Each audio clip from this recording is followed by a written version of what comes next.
Shalom sahabat Ibadah, apa kabar hari ini? Senang sekali dapat bertemu dengan saudara-saudari semua dalam gerakan baca dengar Alkitab atau Ibadah.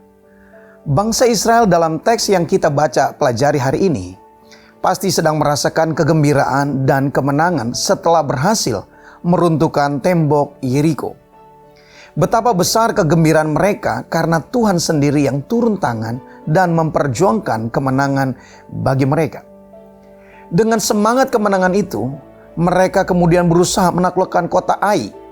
Namun tidak disangka mereka mengalami kekalahan yang brutal dengan korban jiwa dari pihak Israel. Bagaimana hal ini bisa terjadi? Ini karena adanya dosa ketidaktaatan dari seorang yang bernama Akan. Ketika mereka menaklukkan kota Yeriko, Tuhan telah memerintahkan agar segala sesuatu di kota tersebut disucikan sepenuhnya baginya. Dan dilarang menyentuh barang apapun yang dipersembahkan kepadanya. Namun, akan melanggar perintah tersebut dengan mencuri. Akibatnya Israel tidak memiliki pilihan selain kalah dalam perang. Dan seluruh keluarga Akan pun dihancurkan. Ini adalah hukuman dari Tuhan. Namun di pasal 8 kita melihat bahwa satu kegagalan bukanlah akhir dari segalanya. Setelah Israel membersihkan diri dari dosa Akan, Tuhan memerintahkan mereka untuk kembali menyerang kota Ai. Dan Dia menjanjikan kemenangan bagi mereka. Pertempuran kedua melawan kota Ai dimenangkan melalui strategi yang diberikan oleh Tuhan. Dan rasanya seperti menyaksikan sebuah film. Tuhan menunjukkan bahwa Dia adalah Tuhan yang penuh kasih dan murka terhadap dosa. Namun pada akhirnya Dia membawa pemulihan. Tidak hanya bagi Israel, kita pun menyadari bahwa kita tidak bisa melakukan apapun tanpa pertolongan Tuhan setiap saat. Bangsa Israel yang meraih kemenangan dalam perang Tuhan tiba di Gunung Ebal dan memuliakan Tuhan dengan mendirikan mezbah baginya, serta mempersembahkan korban bakaran dan korban keselamatan. Dan di atas batu-batu tersebut, mereka menuliskan salinan hukum Tuhan agar dapat dilihat oleh semua orang. Selain itu, mereka juga seperti yang diperintahkan oleh Musa, mengucapkan berkat dan kutuk di depan Gunung Ebal dan Gunung Gerizim. Serta sekali lagi memutuskan untuk mentaati firman Tuhan sebagai umatnya. Kita belajar dari peristiwa-peristiwa ini bahwa kepatuhan kepada Tuhan adalah kunci untuk meraih kemenangan dan pemulihan. Kegagalan dalam ketaatan kepadanya dapat membawa konsekuensi yang serius. Tetapi dengan tobat dan pertobatan, Tuhan senantiasa memberikan kesempatan untuk pemulihan dan kemenangan kembali. Peristiwa-peristiwa dalam kitab Yosua menegaskan bahwa Tuhan adalah penguasa yang adil dan penuh kasih yang memberikan jalan bagi umatnya untuk kembali kepadanya dan mengalami kemuliaannya. Oleh karena itu, melalui kisah-kisah ini, kita diajak untuk mengevaluasi hubungan kita dengan Tuhan dan bersedia taat kepadanya dalam segala hal. Mari kita baca bersama-sama kitab Yosua pada pasal yang ke-7 dan pasal yang ke-8. Dan temukan bagaimana Tuhan memerintah dalam setiap langkah kita.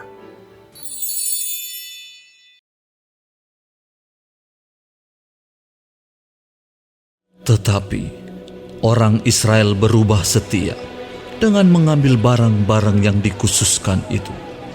Karena Akhan bin Karmi bin Zabdi bin Zera dari suku Yehuda mengambil sesuatu dari barang-barang yang dikhususkan itu.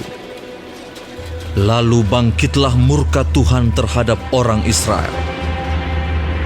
Yosua menyuruh orang dari Yeriko ke Ai, yang letaknya dekat Bet Awen, di sebelah timur Betel, dan berkata kepada mereka demikian, "Pergilah ke sana dan intailah negeri itu." Maka pergilah orang-orang itu ke sana dan mengintai kota Ai. Kemudian kembalilah mereka kepada Yosua dan berkata kepadanya, Tidak usah seluruh bangsa itu pergi. biarlah hanya kira-kira 2 atau 3.000 orang pergi untuk menggempur Ai itu. Janganlah kau susahkan seluruh bangsa itu dengan berjalan ke sana, sebab orang-orang di sana sedikit saja." Maka berangkatlah kira-kira 3.000 orang dari bangsa itu ke sana. Tetapi mereka melarikan diri di depan orang-orang Ai. Sebab orang-orang Ai menewaskan kira-kira 36 orang dari mereka. Orang-orang Israel itu dikejar dari depan pintu gerbang kota itu sampai ke Sebarim dan dipukul kalah di lereng. Lalu tawarlah hati bangsa itu amat sangat. Yosua pun mengoyakkan jubahnya, dan sujudlah ia dengan mukanya sampai ke tanah di depan tabut Tuhan hingga petang, bersama dengan para tua-tua orang Israel sambil menaburkan debu di atas kepalanya. Dan berkatalah Yosua, Tuhanku Allah, mengapa engkau menyuruh bangsa ini menyeberangi sungai Yordan supaya kami diserahkan kepada orang Amori untuk dibinasakan? Lebih baik kalau kami putuskan tadinya untuk tinggal di seberang sungai Yordan itu. Oh Tuhan, apakah yang akan kukatakan setelah orang Israel lari membelakangi musuhnya? Apabila hal itu terdengar oleh orang Kanaan dan seluruh penduduk negeri ini, maka mereka akan mengepung kami dan melenyapkan nama kami dari bumi ini. Dan apakah yang akan kau lakukan untuk memulihkan namamu yang besar itu? Lalu berfirmanlah Tuhan kepada Yosua, "Bangunlah, mengapa engkau sujud demikian?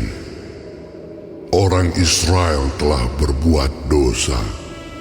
Mereka melanggar perjanjianku yang kuperintahkan kepada mereka. Mereka mengambil sesuatu dari barang-barang yang dikhususkan itu. Mereka mencurinya. Mereka menyembunyikannya, dan mereka menaruhnya di antara barang-barangnya. Sebab itu, orang Israel tidak dapat bertahan menghadapi musuhnya. Mereka membelakangi musuhnya, sebab mereka itu pun dikhususkan untuk ditumpas. Aku tidak akan menyertai kamu lagi jika barang-barang yang dikhususkan itu tidak kamu punahkan dari tengah-tengahmu. Bangunlah, kuduskanlah bangsa itu, dan katakan, kuduskanlah dirimu untuk esok hari. Sebab demikianlah firman Tuhan Allah Israel. Hai orang Israel, ada barang-barang yang dikhususkan di tengah-tengahmu. Kamu tidak akan dapat bertahan menghadapi musuhmu sebelum barang-barang yang dikhususkan itu kamu jauhkan dari tengah-tengah kamu. Besok pagi kamu harus tampil ke muka suku demi suku. Dan suku yang ditunjuk oleh Tuhan harus tampil ke muka kaum demi kaum. Dan kaum yang ditunjuk oleh Tuhan harus tampil ke muka keluarga demi keluarga. Dan keluarga yang ditunjuk oleh Tuhan harus tampil ke muka seorang demi seorang. Dan siapa yang didapati menyimpan barang-barang yang dikhususkan itu akan dibakar dengan api. Ia dan segala sesuatu yang ada padanya, sebab ia telah melanggar perjanjian Tuhan dan berbuat noda di antara orang Israel. Keesokan harinya, bangunlah Yosua pagi-pagi, lalu menyuruh orang Israel tampil ke muka suku demi suku. Maka didapatilah suku Yehuda. Ketika disuruhnya tampil ke muka kaum-kaum Yehuda, maka didapatinya kaum Zerah. Ketika disuruhnya tampil ke muka kaum Zerah, seorang demi seorang, maka didapatilah Zabdi. Ketika disuruhnya keluarga orang itu tampil ke muka, seorang demi seorang, maka didapatilah Akan bin Karmi bin Zabdi bin Zerah dari suku Yehuda. Berkatalah Yosua kepada Akan, Anakku, hormatilah Tuhan, Allah Israel, dan mengakulah di hadapannya.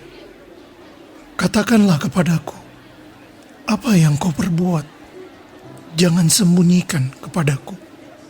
Lalu Akan menjawab Yosua, katanya, Benar, akulah yang berbuat dosa terhadap Tuhan, Allah Israel.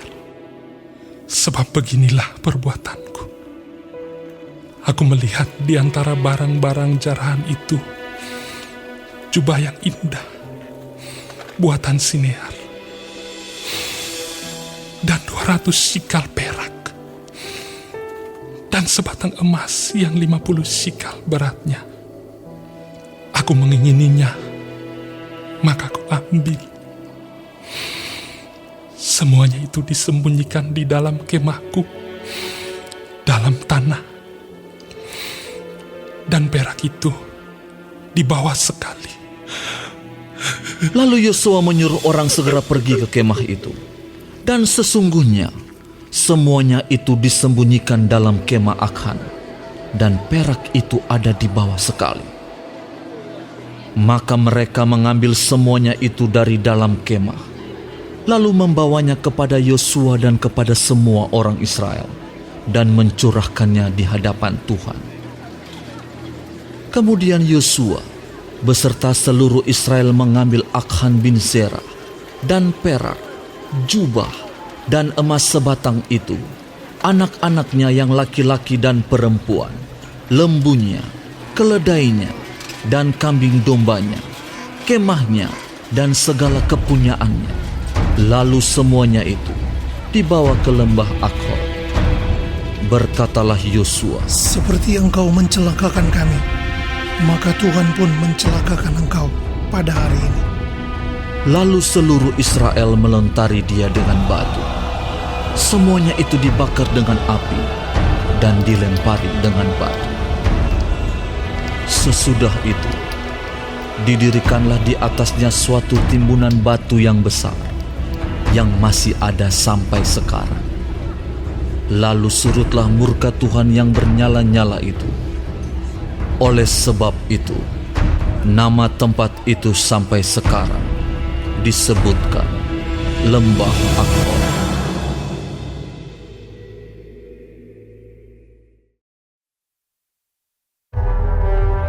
Kemudian berfirmanlah Tuhan kepada Yosua, Janganlah takut dan janganlah tawar hati. Bawalah seluruh tentara dan bersiaplah. Majulah ke Ai.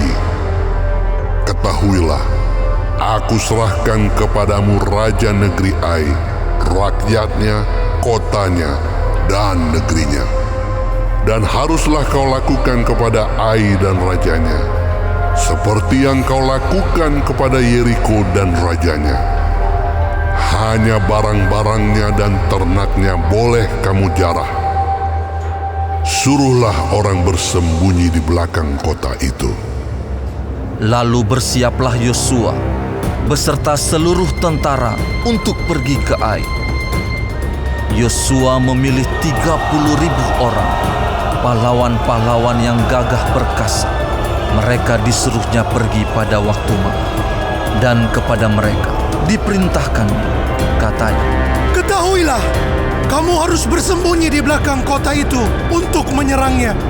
Janganlah terlalu jauh dari kota itu, dan bersiap-siaplah kamu sekalian.